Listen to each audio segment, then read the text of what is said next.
So, hello, my name's Peter Fisher. I'm a professor here at MIT, and this is the Blossoms module on galaxies and dark matter. And in the next hour, we're going to talk about what a galaxy is and a little bit about how it works. And then we're going to talk about how, in order to understand how a galaxy works, we need to introduce a new form of matter, which is called dark matter. And dark matter is one of the most pressing issues for physicists today because we really don't have any idea of what dark matter is. We'll talk a little bit towards the end about dark matter's properties, but really the main message is that the shape of our galaxy is really determined by the presence of dark matter. So many of you probably know that galaxies are large collections of stars, but we didn't always know that. Around the turn of the century, people looked at images like this one, which shows a cluster of actually 1,000 galaxies called the Coma cluster. And they saw that in contrast to the surrounding stars, galaxies were fuzzy, they were extended, whereas stars looked like little light points, and they were different colors. And astronomers referred to them as nebulae. The word comes from the Latin for fog or mist, so they were like these little blobs of mist. And it was some time before astronomers realized, around the turn of the century, as I mentioned, that galaxies were really very large collections of stars. And one of the people who did pioneering work in this area was this fellow named Fritz Zwicky, who was an astronomer at Caltech. Here's an image of 1,000 galaxies and stars, and I'd like you to take a few minutes to look at this image and try to look at each object, and decide whether you think it's a star or a galaxy. Knowing what you know, that a galaxy is a collection of stars, how does a galaxy in this picture look different than a picture of a star? So let's take 4 minutes and go ahead and do that.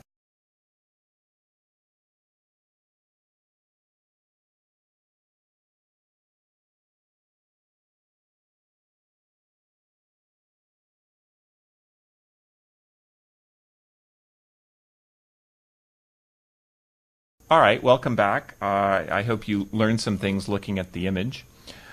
This is a close-up of the nearest galaxy to Earth, the Andromeda galaxy, which is called M31. It's about 2.5 light years away. 2.5 million light years away. So the light that we see in the Hubble Space Telescope that took this image took about 2.5 million years to get to Earth. This galaxy is a little bit bigger than the Milky Way and has about 1 trillion stars in it. So it weighs about 1 trillion times, the stars weigh about 1 trillion times the mass of our sun. And even in this picture, which is the very best picture you can get from the Hubble Space Telescope, which is the very best telescope there is, you can't really see individual stars inside of the galaxy. What you can see is a very broad, bright region here, and then a more diffuse region outside, and that's really mostly stars and some gas clouds. So what makes a galaxy have this shape? Well, it's all about gravity, and the matter in the center of the galaxy is exerting a gravitational force on stars on the outside of the galaxy, and they're orbiting around the galaxy like this. Now, the stars, for example, halfway out, are moving at some velocity of about 300 kilometers per second. But this galaxy is so huge, it's going to take them 200 million years to go all the way around once. So in the time scale that we've been making observations, these stars haven't moved at all. And so if you want to study the way stars move within a galaxy, we have to use a different method. So here's a picture of a galaxy looking at the top. We'll just approximate it as a circle, which is a collection of stars, as I said, about 1 trillion stars. And the stars are orbiting around the center. And the question is, what causes them to orbit? Here's a star, and it's in circular motion just like a planet in our solar system. So as you've learned, if this is our solar system, and here's the sun, and here's the Earth here, the Earth has some velocity, our orbital velocity, in this direction, which is about a few thousand miles per hour. And the thing that's keeping the Earth orbiting around the sun is a gravitational force that's pulling the Earth towards the sun along this direction. So the force only acts along the line connecting the Earth and sun, and then the velocity swings the Earth around, keeping this distance constant, just like a ball on a string. In the next demo, you have a ball on a string, and swing it around your head and let it go. The string is providing a force like gravity, and when you let it go, the ball just goes flying off. So try this and take a few minutes discussing the role of the string, gravity, and why the ball goes straight when you let it go.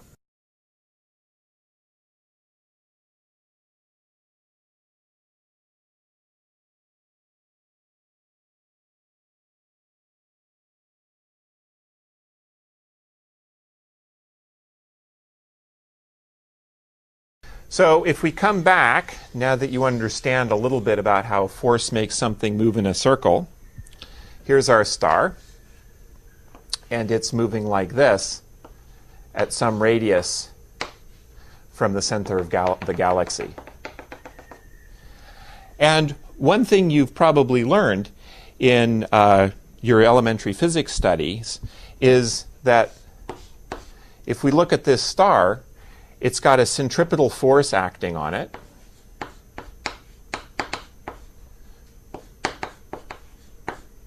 And that's equal to the mass of the star times its velocity squared divided by the distance from the center of attraction. Newton's gravitational law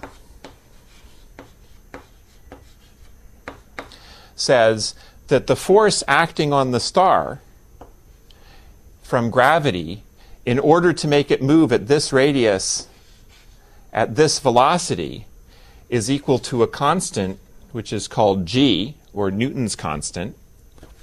The mass inside of the radius, which is the mass of the galaxy inside that region, times the mass of the star divided by the radius squared. This must be equal to this because the centripetal force is balanced by the gravitational force. And so we can set these two things equal to each other.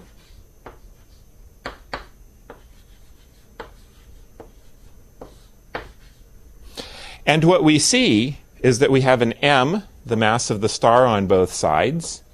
So that cancels out. And we have an r squared and an r on both sides. So those cancel out. So that we can show that the mass inside of a given radius is equal to the velocity of the star moving at that radius times the radius divided by Newton's constant. So this tells us something very important about observation, which is if we can measure the velocity and radius of a star inside of a galaxy, we can measure the total mass of the galaxy inside of that radius.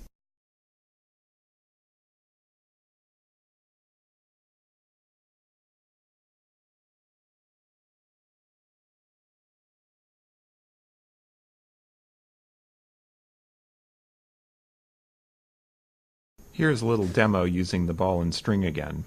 The force you exert on the spring to make the ball go around is like gravity. Swing the ball around 10 times slowly, paying attention to how much force you need to exert on the string. Now swing the ball around very fast. How does the force you exert change? In gravity, the force is related to the mass of the galaxy. So the greater the velocity of the star, the more mass there is inside the orbit of the star. This we showed in the relation m equals v squared times r divided by g.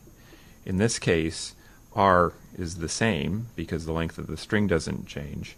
So v goes up means that the force you exert is much greater. So what we've shown through the demonstration and the equation is that you can relate the mass inside of the radius of a star with the velocity at which that star is moving. So if you can measure the velocities of stars within a galaxy, then you can determine what the mass of stars at a given radius are and compare that with the amount of light you see. That measurement was first undertaken in the 1970s by the astronomer Vera Rubin, who observed the Andromeda galaxy, which is shown here. This is the one we looked at before.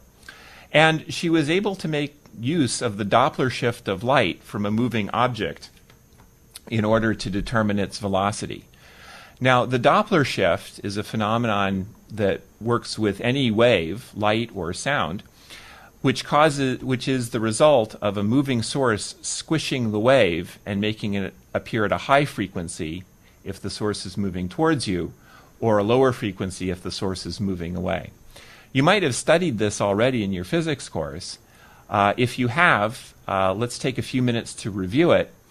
If not, let's take a few minutes for your instructor to explain it to you briefly at the blackboard.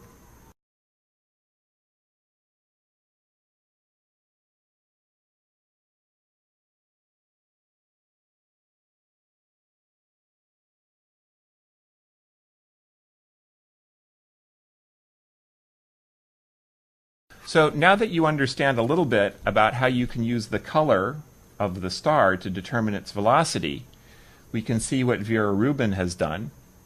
Here's a graph superimposed on top of the galaxy with her velocity measurements as a function of radius. She did this by just focusing her telescope at different points in the radius, along the radius of Andromeda, and measuring the color of the star, which, as we've just seen, tells you the velocity. What you can see is the velocity changes a lot in the center of the galaxy and then becomes constant as you go out further to larger radii. Remember that the mass inside of a radius is equal to the velocity of squared times the radius divided by Newton's constant. And r is increasing as you go further out. Vera Rubin's data says the velocity is constant, so the amount of mass inside the radius must be going up because v is constant and r is going up. What you can see if you look at the image of Andromeda is that the number of stars, or the amount of visible matter, is decreasing as you move out in radius because the image is dimmer. This means that in order to explain this data, which is called the rotation curve, there has to be some component of the mass that isn't visible, that isn't emitting light, and that's called dark matter. So once Vera Rubin had measured the mass inside of a given radius of M31, the next step was to find out what mass you would predict from the number of stars inside of that radius. So what was done is people observed nearby stars, the Kapteyn stars, and measured the total light output inside of the star. And since the star was nearby, by observing its motion inside of our galaxy, one could measure the mass of the star. And I'll put little stars on. So this could be done with our sun or some nearby stars called the Kapteyn stars. Then, in order to compare with what was measured using the rotation curve, one could take the light of M31 inside of the same radius as this mass was measured, and then multiply by this ratio.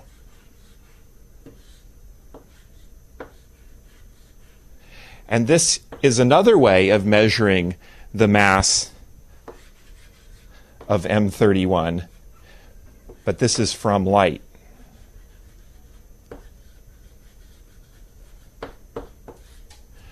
And this is from velocity.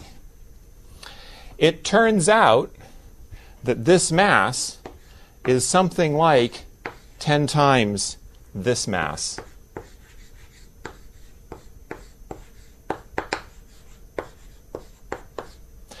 And that tells us that there must be a significant amount of mass inside of M31 that isn't stars, that isn't emitting light, but that is in fact dark matter. After Rubin's measurement in 1972, many people thought that the dark matter inside of the galaxy could be planets, large dust clouds, failed stars, things like that.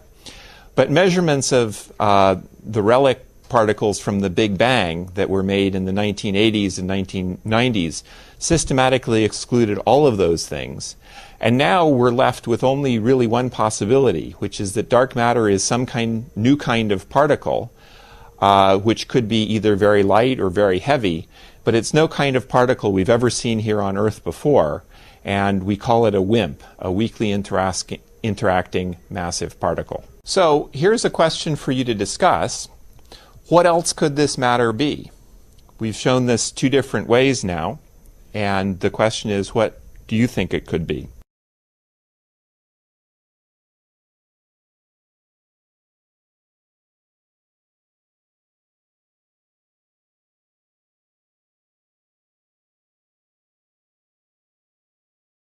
So one idea for WIMPs is that they are some weakly interacting massive particle.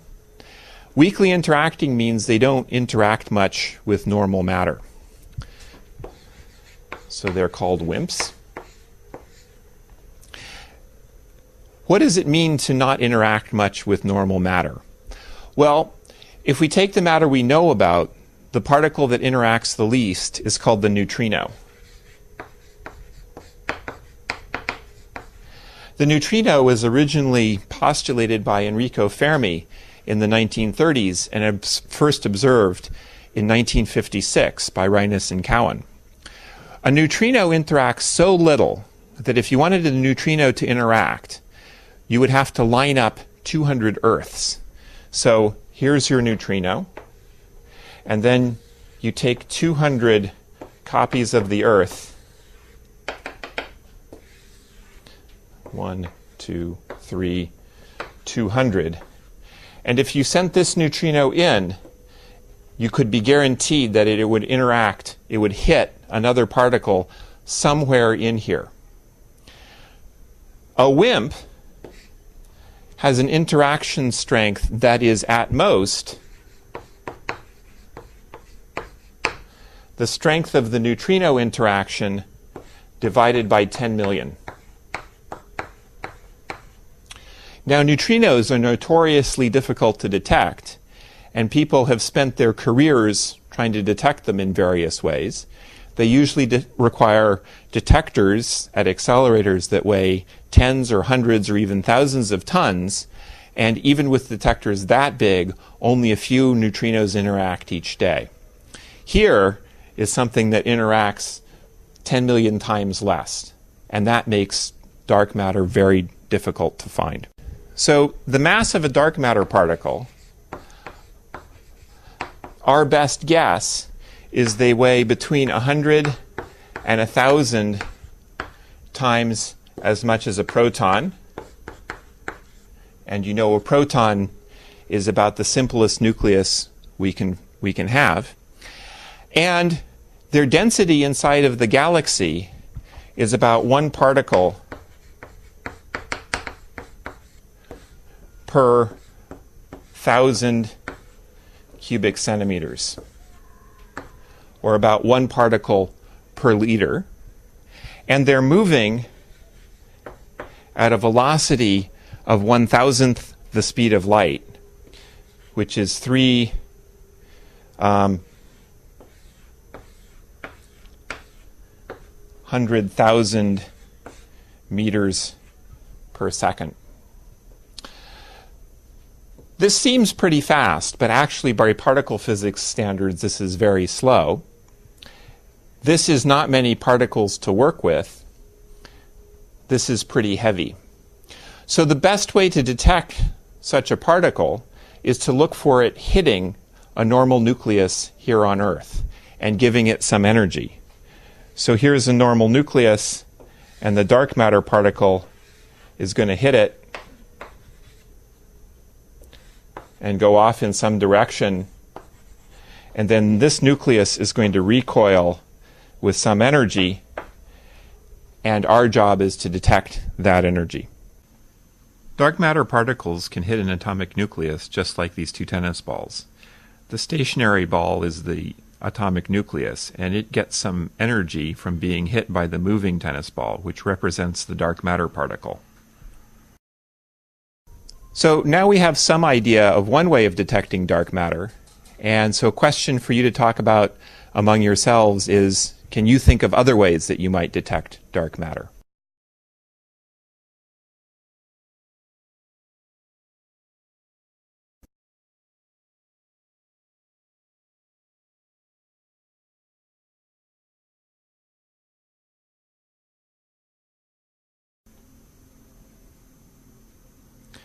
In this clip, Ezekiel rolls 10 tennis balls at a time at a golf ball. Most of the time, the golf ball does not get hit. The tennis balls are like the dark matter particles, and the golf ball is like a nucleus. The space between the nuclei is very great in comparison with its size, even in a solid, so the dark matter particles do not often hit a nucleus here on Earth.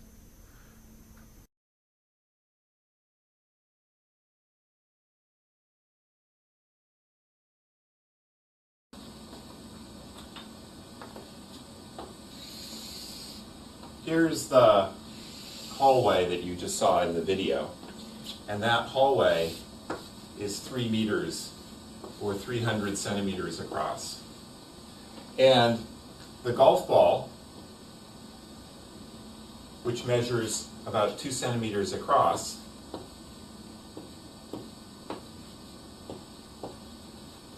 is sitting at rest here. And then from all different directions, we rolled tennis balls down the hallway towards the golf ball. And those tennis balls are 10 centimeters across. Okay, now what has to happen for one of these tennis balls to hit the golf ball? Well, if the golf ball is here, and the tennis ball comes by on this side, the outer radius or outer edge of this tennis ball has to be at least where the outer edge of the golf ball is. And so if this distance is 5 centimeters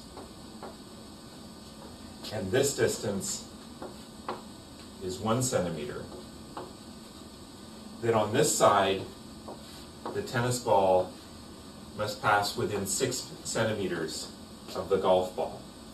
And similarly, on this side,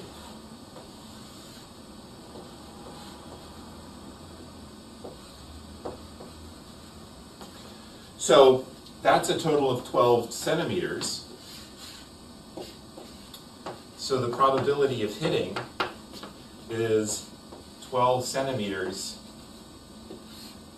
They're all within this 300 centimeter interval.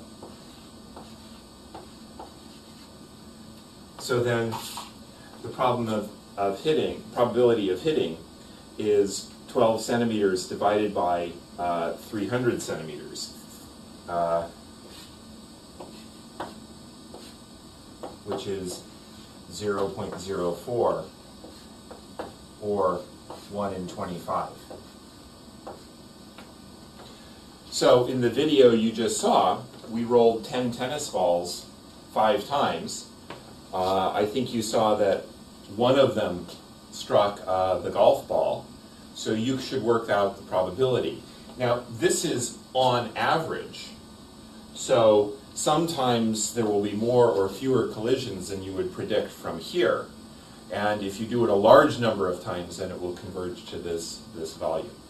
But this gives a relationship between the probability of an interaction, or hitting, and the sizes of the objects. And obviously, the smaller you make the objects, the lower the probability of an interaction. And that's what we're really getting at with this little demonstration. The dark matter particles are small, so they don't interact very much.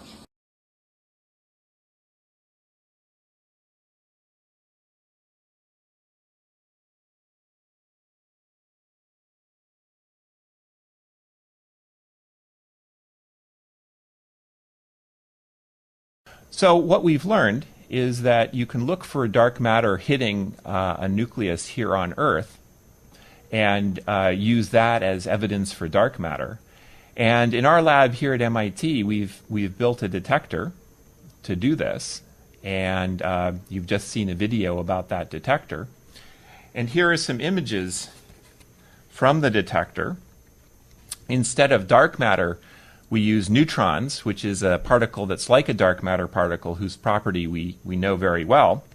And what you see here are images of a fluorine gas nucleus recoiling after being struck by a neutron.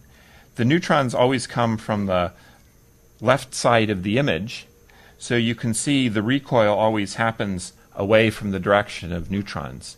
And we can use this phenomenon in order to look for dark matter in our galaxy.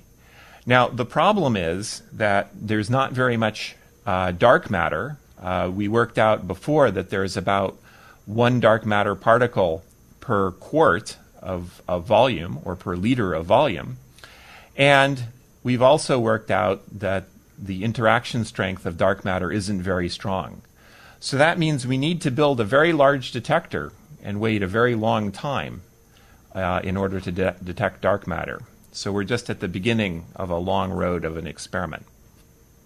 So to summarize what we've discussed in this segment in the last hour, you've learned that a galaxy is a collection of stars, that the gravitation between the stars holds the galaxy together, but there aren't enough stars that we can see to account for the total amount of dark matter inside of the total amount of matter inside of the galaxy.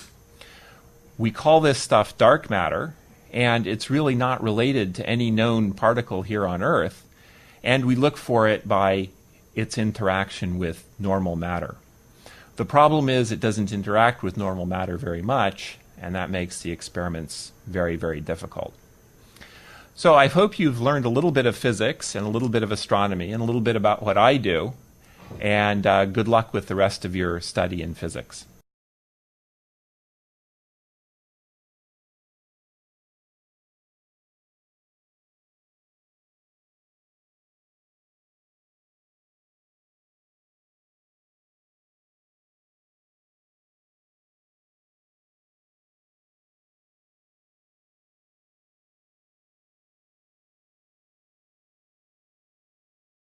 Hello, I'm Peter Fisher. I'm the instigator of this Blossoms video on galaxies and dark matter. And this is the teacher's aid, or teacher's materials. And here I will expand on the questions that are given in the demonstrations and try to include some additional material that may be helpful in presenting this topic. The topic of dark matter and galaxies is a relatively straightforward one and relies really only on a knowledge of elementary kinematics and Newton's laws. However, I have included a derivation of the centripetal force, which is something that many students learn, but perhaps I've included a derivation in these materials so that the instructor can go through it with the students again if need be. All of the demonstrations are in some sense optional. I think there's value to doing them, but I do realize that it may be difficult because of time or space constraints. So the demonstrations are included in the video, and they can simply be used instead of actually doing them yourselves or having the students do them. So I will discuss the questions and other relevant materials point by point as we go through this. So we introduced the idea of galaxies as the first part of this module, and we don't really assume any prior knowledge of what a galaxy is. The first question, which is talk to each other about the differences between galaxies and stars. How might these differences show up in an image? Look at the image of the coma cluster carefully. For each object, decide whether it's a galaxy or a star. The idea of this first question is to get students to look at the image and realize that there are really two kinds of objects in that image of the coma cluster. One object is nearby stars, which are typically within a few 100,000 light years, and the other are galaxies, which are millions of light years away or more. And really the only goal of this module, or this first question, is to get the students thinking about the two different classes of image and how it may have been very difficult in the very beginning of astronomy, up until the 1900s really, for astronomers to bring themselves to realize that the big, fuzzy, oddly shaped, yellowish or reddish objects are actually very large collections of stars at very, very large distances. The stars, which are primarily from our Milky Way, are point-like or like a little disk. They're circular. They're typically blue in color. So really all that we're after here is for the students to put them to begin to be astronomers and try to classify the objects in that image. The students should talk about each question for 4 or 5 minutes, or as you as the instructor feel. But I think 4 or 5 minutes is a good start, and it's really best to have the students discuss with each other if that's appropriate, because that way they're learning from each other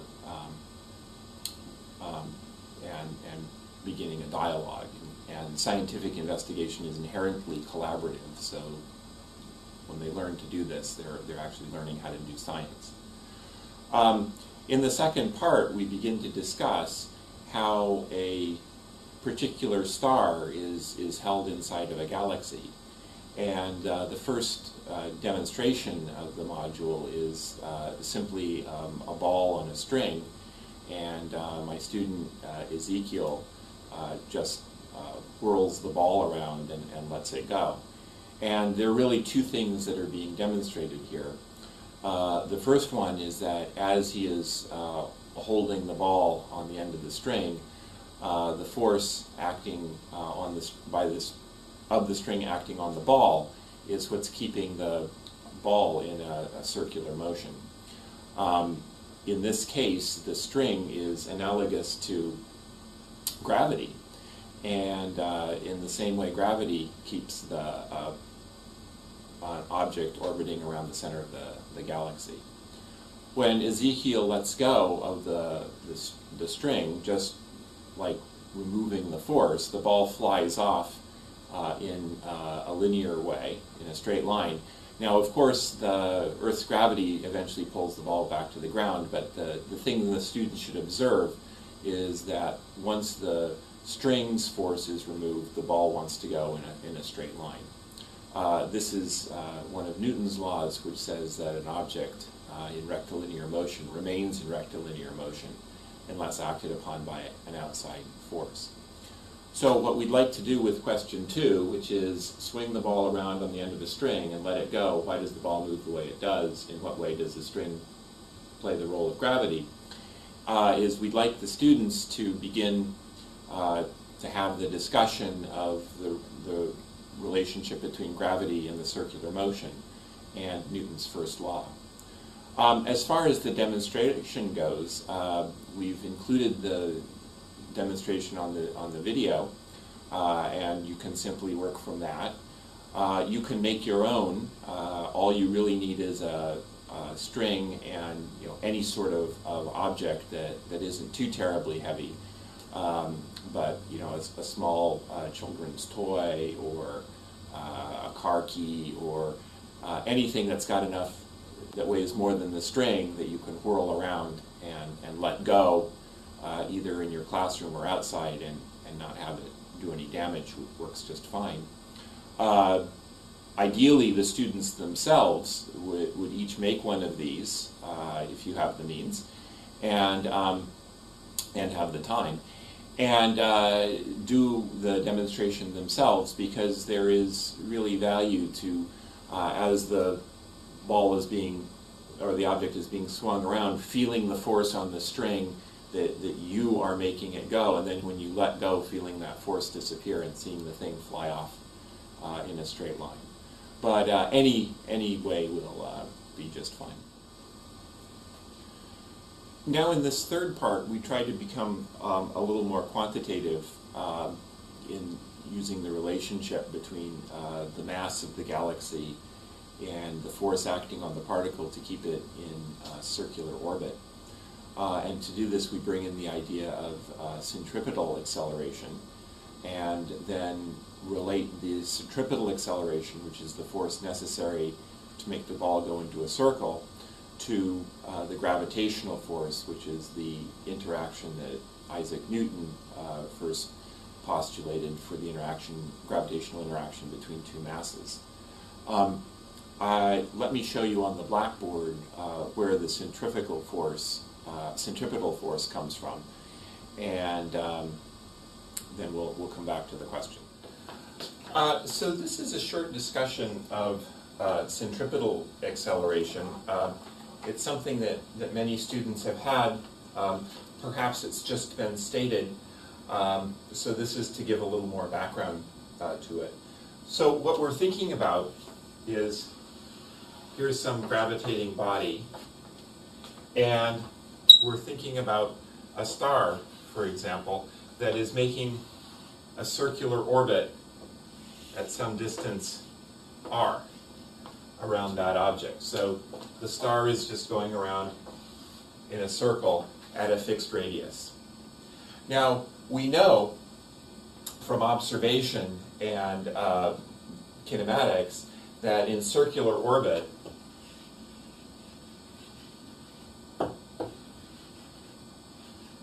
the velocity is constant.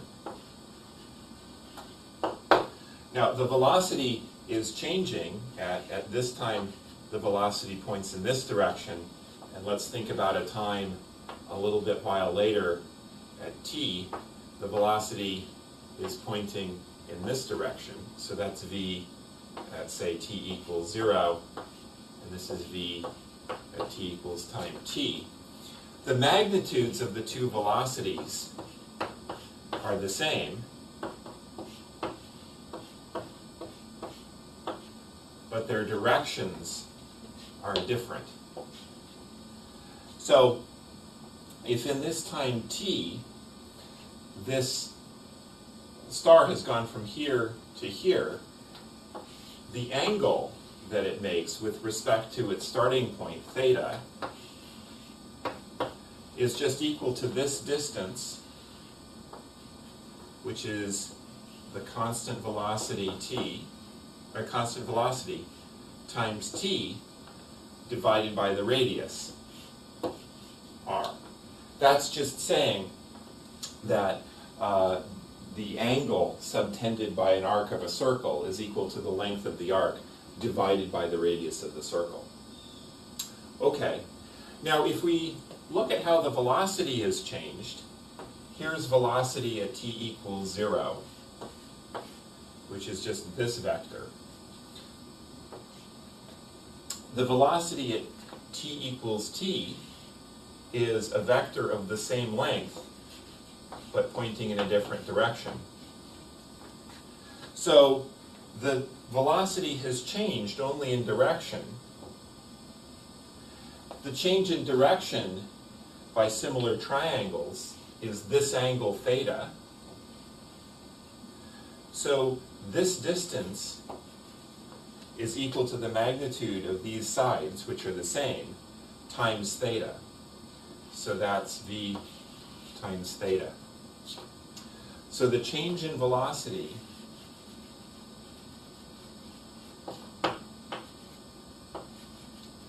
is equal to v times theta,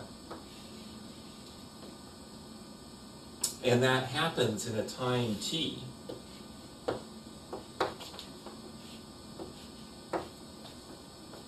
And the change in velocity in time t is just equal to the acceleration. So now we can say that the acceleration is equal to v divided by t times theta, which is equal to v times t divided by r.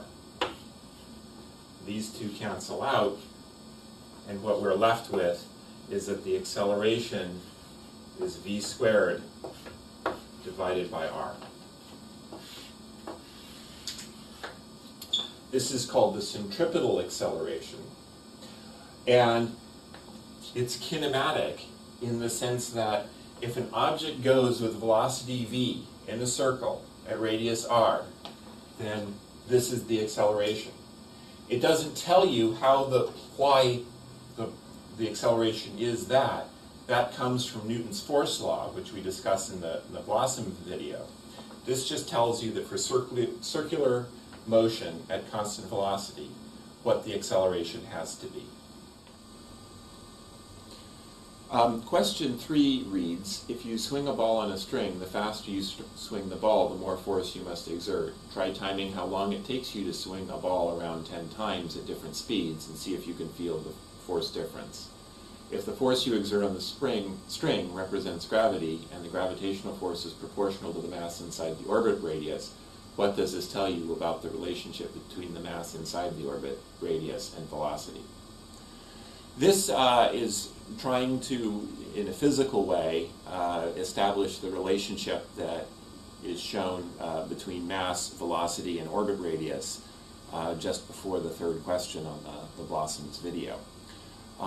Again, I think there's a lot of value in the students actually feeling the force on the string increasing considerably when they try to swing the ball around 10 times very fast as opposed to 10 times very slow. But really using either the video, a demonstration by the in-course instructor, are both just fine, and the materials are exactly the same as for the previous demonstration. I've given you just a minute ago a little derivation of the centripetal force. That's kinematic in nature, meaning it's a relationship between how an object moves and the force. There's really nothing more to it than I've shown you. In the video, we relate that to the Newtonian force between two objects, which of course was worked out by Isaac Newton, and then later Albert Einstein created the general theory of relativity that put this on much firmer ground. That is something I think you can only just state. First, the law, which is the force is equal to the Newtonian's constant times the product of the two masses divided by the radius squared, and the fact that the force is directed along the line between the two objects. Also, the mass, there are two masses involved, the mass of the orbiting star and then the mass enclosed by the star's orbit. The fact that you can treat that mass enclosed by the orbit as a single quantity actually comes from Gauss's law, which is a unique law to 1 over r squared forces, deriving why that is always true for any force that's 1 over r squared is beyond the scope of this video because it involves vector calculus. But it might be something to talk about and emphasize as I go through it in the video really rather quickly. So the second part really just gets them to think through the two algebraic steps right before this question is asked, that ends with the relationship between the mass inside the orbit radius, the velocity, the orbit radius, and Newton's constant. The algebra is very simple, but the consequence is profound.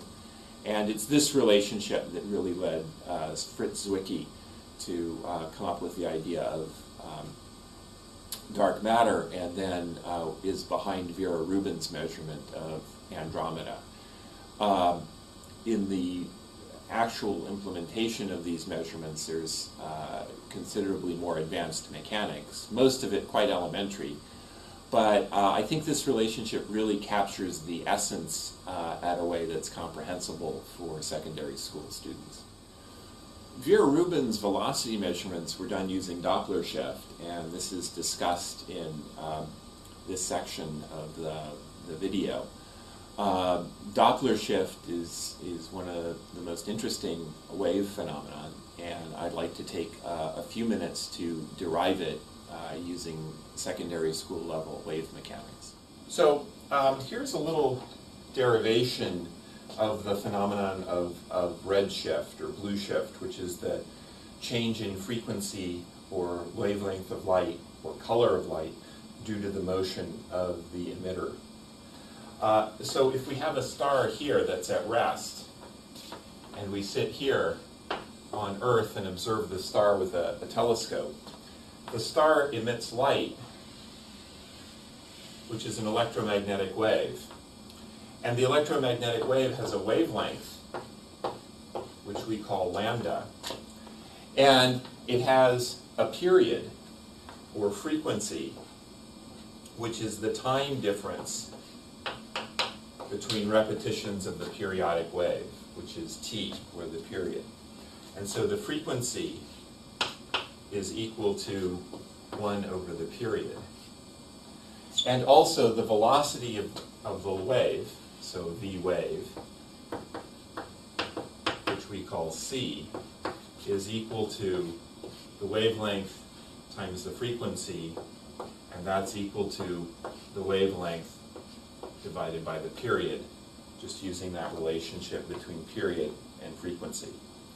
So for here, what happens is the light is emitted at some time t equals 0, and then at some later time, this wave is observed here. This could, for example, could be a telescope. The light is collected by the telescope, and the color of the light is determined by the spacing or wavelength between the peaks in the electromagnetic wave, and that determines the color that an observer at the telescope will see for that light. So this is all fine. This distance and this distance are the same if the object is at rest. What happens if the object is, for example, moving towards the Earth? So here is the case where the star moves towards the Earth with some velocity that we'll call v.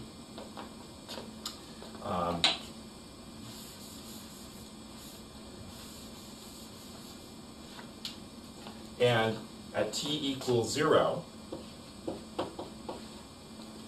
let's say there's the wave coming out, and at t equals 0, that peak in the periodic electromagnetic wave is emitted and begins to move towards the observer down here. Okay? So that wave is now moving. And at a time t equal capital T, or 1 period later, the star has moved a distance equal to v times t, capital T. That's just simple kinematics. So now the star is here. This peak has moved a distance equal to the velocity of the light wave times capital T. That's just the motion of an electromagnetic wave. And then at this time, so that's this peak is here now. And after time t, this star is emitting the next peak in the electromagnetic wave.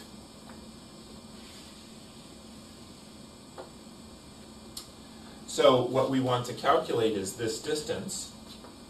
This distance is going to be this distance, which is c times capital T, minus this distance, which is v times t, capital T.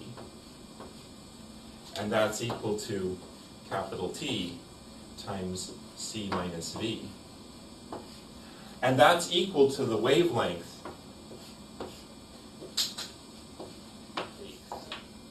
the ratio of the wavelength from the moving star with this wavelength from the star that's not moving. That's T minus C minus V. And then from the relationship I had before, this is C times T. Let me just put that again. Remember, frequency times period is equal to the velocity, and the period is equal to 1 over time. That's equal to the velocity. So lambda, the wavelength, is equal to the velocity divided by the period. So these two things cancel, and what remains is 1 minus v divided by c. That tells you the relationship between the wavelength that an observer at the telescope sees to the wavelength at the emission point of the star is less than 1. Now, if v is very small, for example, 200 kilometers per second,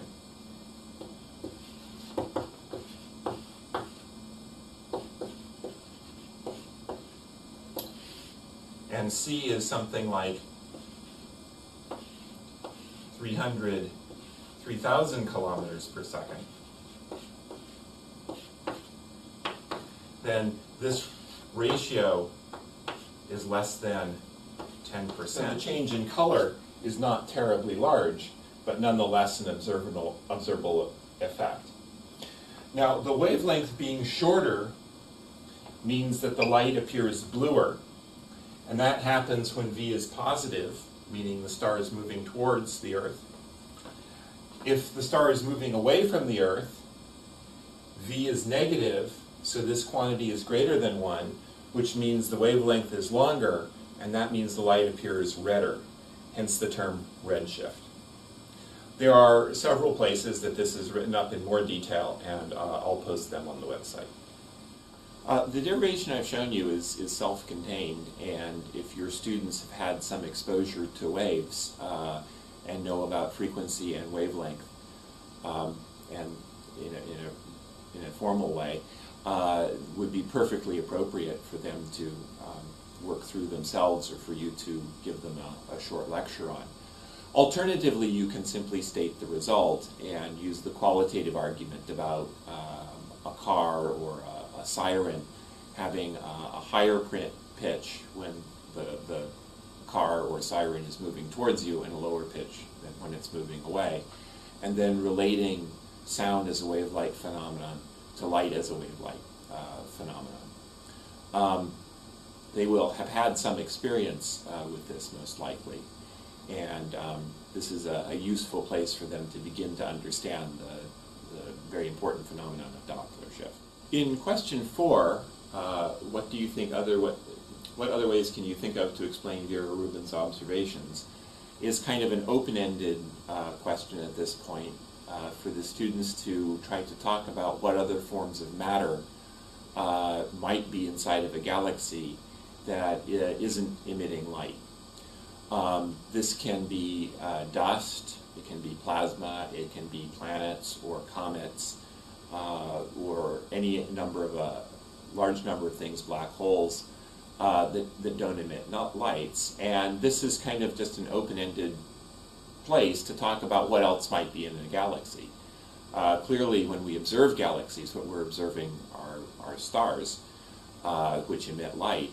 But inside our own galaxy, inside our solar system, we see many, many other things: asteroids, comets, planets, planetary rings. There's credible evidence of a black hole that's quite large at the center of our galaxy. So this is just a place for students to go back and think about what this very complex, rich object that they've just learned about really contains. Question number 5, can you think of other ways of detecting dark matter particles? Is kind of an open-ended discussion. The students have learned now that there could be these particles that are flying around, and these particles bump into things, presumably atomic nuclei, and that's the way we've discussed detecting them in this video. Now is the time for them to perhaps think of what other things could particles that are whizzing around do. Is there some way that they can be collected? Is there some way that other particles can be bounced off of them? The answer in these cases is really no, and this comes up in the next demonstration and derivation in the video.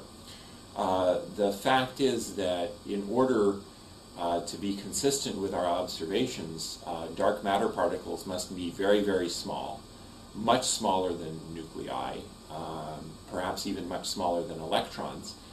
And this means that they don't interact with ordinary matter much. So if you made a bottle out of some normal matter, steel for example, and were able to collect dark matter and put it into the bottle, the dark matter would just fall out.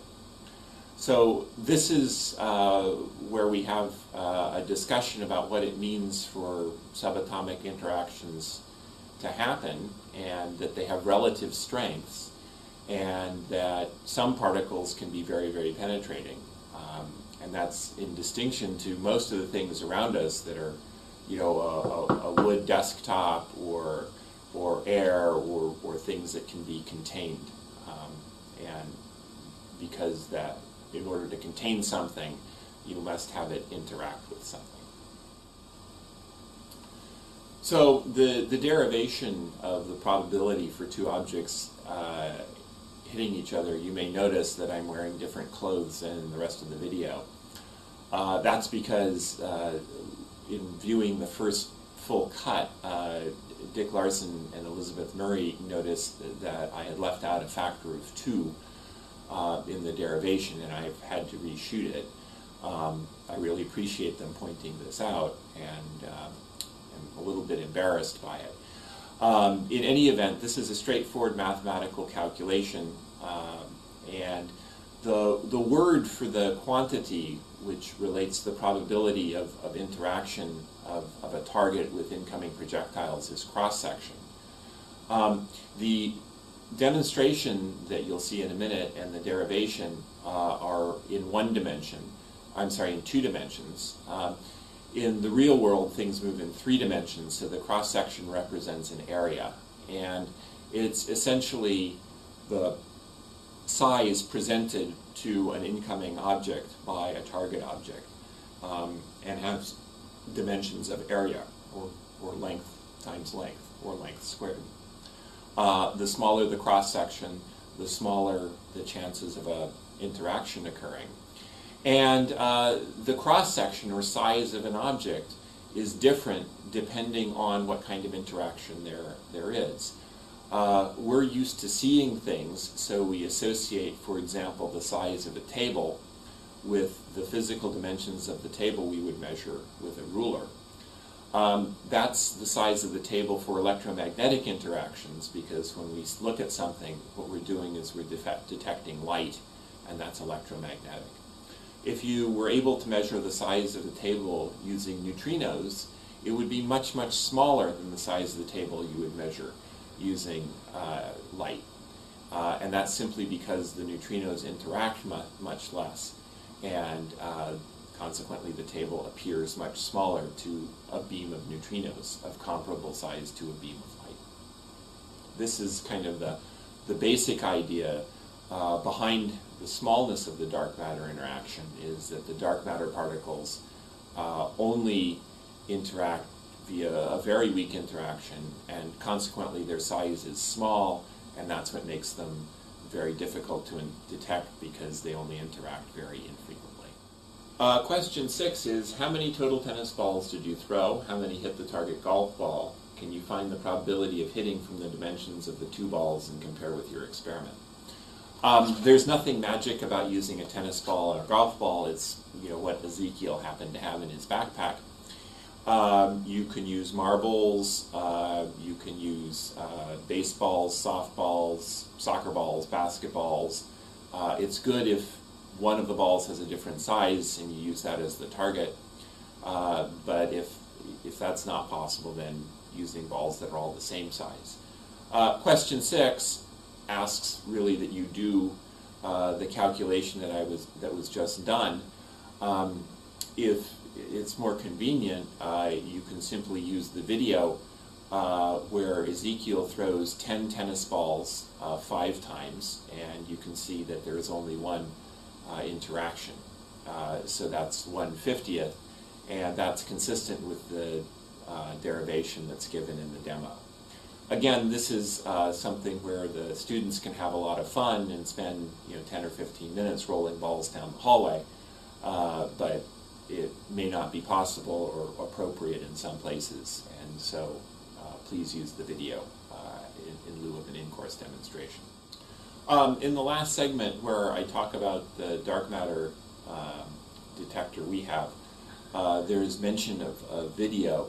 That actually refers to the tennis ball rolling video about how the two-body interaction works. I didn't include any large questions at the end.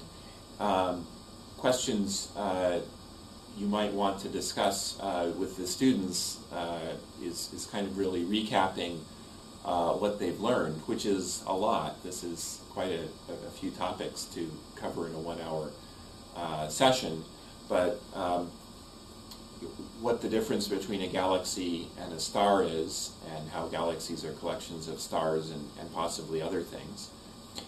How the gravitational force keeps the collection of stars together and makes the stars move at a certain velocity, and by measuring this velocity you can learn something about how mass is distributed within the galaxy. Using the relationship between light and mass derived from the sun or from nearby stars to determine in another way how much mass is in the galaxy leads to a problem that there is more matter when you look at the gravitational dynamics than when you just use the light, and how that has led to the dark matter problem. The idea that dark matter could be particles that don't interact very much, and what it means to not interact very much via the simple example with the cross-section. The website will have some additional materials posted on it, and please feel free to contact me directly if you have any questions. I have to say it's been a pleasure doing this, and I hope you and your students get something useful out of this. Thank you very much.